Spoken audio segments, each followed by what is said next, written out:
One of the points he makes early on is that we are all worshipers. The only real choice we have is who or what we will worship, not whether we will worship. We are all believers. We are all worshipers. We are all theologians. Certain things follow from this. One of the things that follows, and which I think Walker would differ with, is that we are all theocrats. In Jonah Goldberg's most recent G-File, he has an extended rumination on the distinctions between faith and belief. It was a thought-provoking piece, and so here are some thoughts on apologetics and epistemology in return. I'm not really debating with Jonah, but rather just responding with some stuff that his piece made me think of. It brings to mind Woodhouse's fine adage, which is that some minds are like the soup in a bad restaurant, better left unstirred. But before getting to all that, since this is still the introduction, let me just anticipate any writers of letters who want me to vilify Goldberg because he is wrong about Trump, or is friends with David French, or is vaccinated, or in something of a villainous hat trick, all three.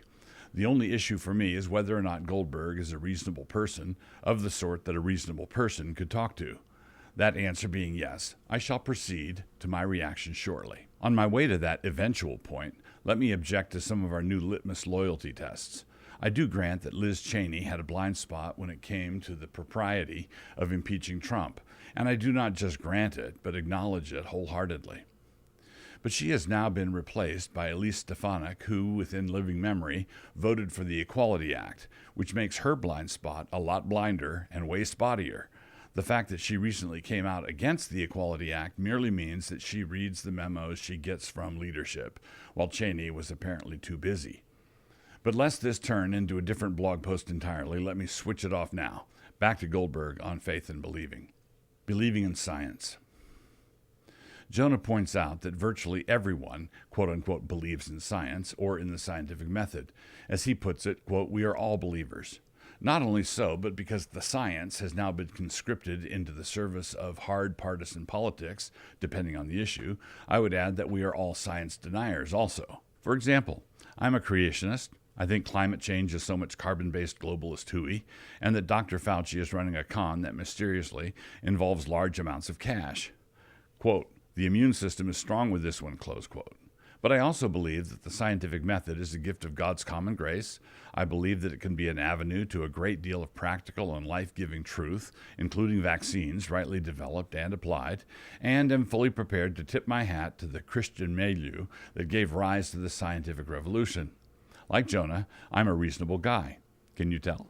Disagreeing with the conclusions of the current scientific consensus and remembering that these two words don't really go together is not anti-science, but is rather the engine that makes science go. Orwell's smelly little orthodoxies can develop in the world of science as easily as they do in the world of theology. Actually, I would maintain that it is easier for them to develop there because nobody thinks of establishing any safeguards.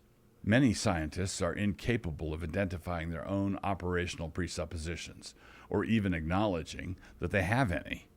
It is a weird combination of high relativism and naive realism, an odd mashup of who's to say and the science shows. One of our problems is all the hyper-politicization. We have gotten to the point where, if you differ with a suggested hypothesis, you are accused of denying the whole framework of science, the entire enterprise, the whole enchilada. You are a science denier, according to the people who equate the entire scientific enterprise with their pet hypothesis, thus making them, interestingly enough, science deniers. But in order to believe in the scientific process intelligently, you have to believe that the world is a particular way and runs in a predictable fashion. Because science looks for the design, the world must be assumed to have been designed. As even Dawkins put it, honestly enough, biology is the study of complicated things that give the appearance of having been designed for a purpose. Design is not believed in, but it is assumed, thus aiding the hunt for it. This is really interesting because the canons of secular scientism insist on methodological naturalism, which means that the question of getting any information from a designer is deliberately excluded, while Dawkins' point is a weird kind of presuppositional hypothetical theism. It is as though all the great secular scientists, all the important minds of our age, decided to play a great game of hunt the slipper. They have two guiding assumptions in their pursuit of this game. The first is that the slipper is behind somebody's back, and they have certain disciplined rules to aid them in the pursuit of said slipper. And the second is that there's no such thing as slippers, or feet for that matter. We need the gods, not thriving temples for deceased gods. So a lot of folks in the world of science don't understand what it is to go meta, and they don't want to understand it. But Jonah is wavering on the lip of understanding it, and there are scary implications. When discussing the intersection between time and eternity, between the hurly-burly world of politics and the actual heaven of heavens, we need to be constantly on our guard against those who would buy the priests and conclude that they somehow owned a god. Quote, "And the man Micah had a house of gods, and made an ephod and teraphim, and consecrated one of his sons, who became his priest. In those days there was no king in Israel, but every man did that which was right in his own eyes." Judges 17:5 and 6. In other words, household gods are no gods at all. And we, downstream from thousands of years of Jewish and then Christian teaching, understand this point at least halfway. Part of it appears to have gotten into our bones. The idea of a god shelf, a place from which our Lares and Penates watch over our household from their place on the mantle, rubs us wrong. And good for us, it should rub us wrong. So people with common sense instinctively know that human society requires a transcendental anchor. But here's the problem. They try to solve it with some God word hand-waving, but the word transcendental is not transcendent. In the course of his discussion, Jonah quoted Vogelin to this effect.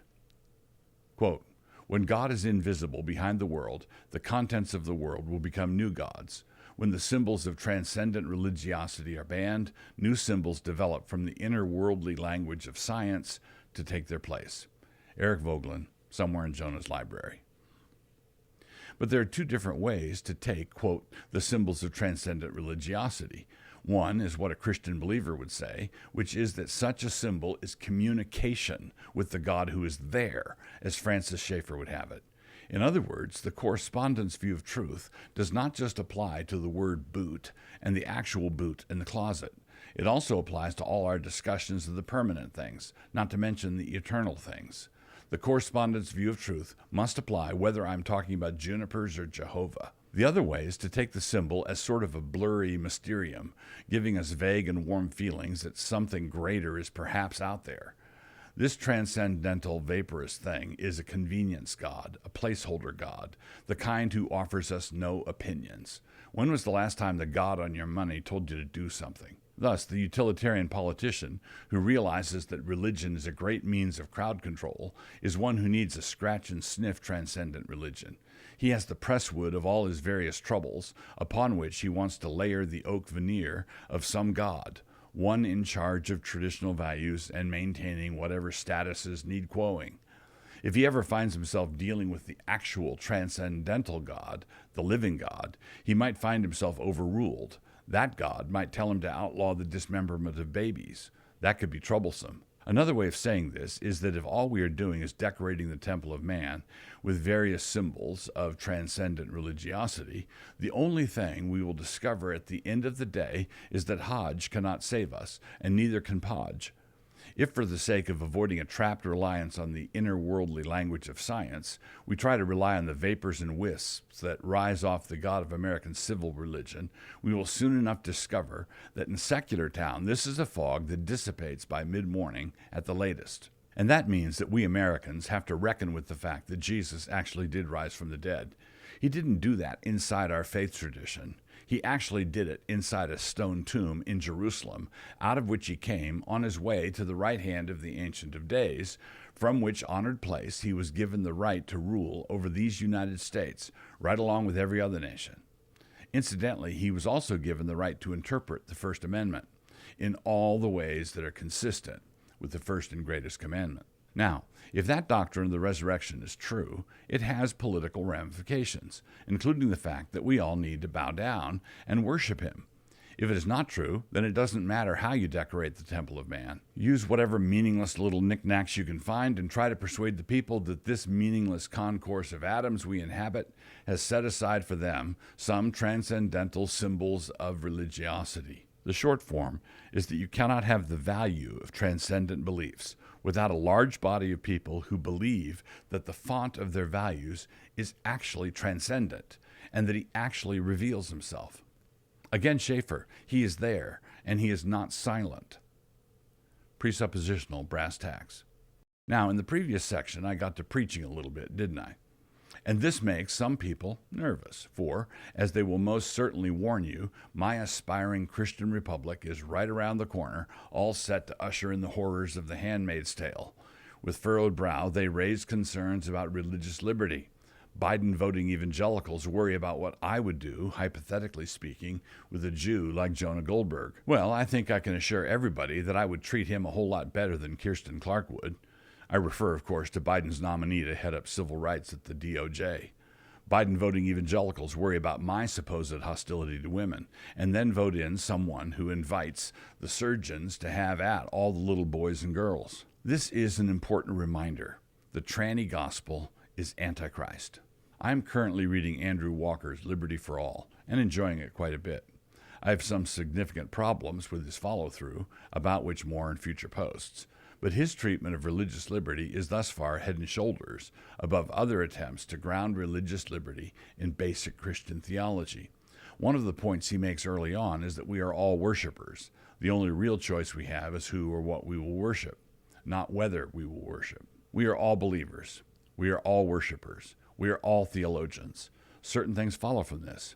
One of the things that follows, and which I think Walker would differ with, is that we are all theocrats. Religious liberty is the issue of our time. Just yesterday, another Christian pastor was arrested in Ontario, and one casually wonders where Russell Moore has gotten to these days. But precisely because religious liberty is such a central pressing issue, it is much too important for us to assign its defense to the relativists and temporizers. We will find no defense for it in the symbols of transcendent religiosity. We do not need a patty cake defense of our right to worship the God of heaven. We need a theocratic case for it. We need the Lord Jesus.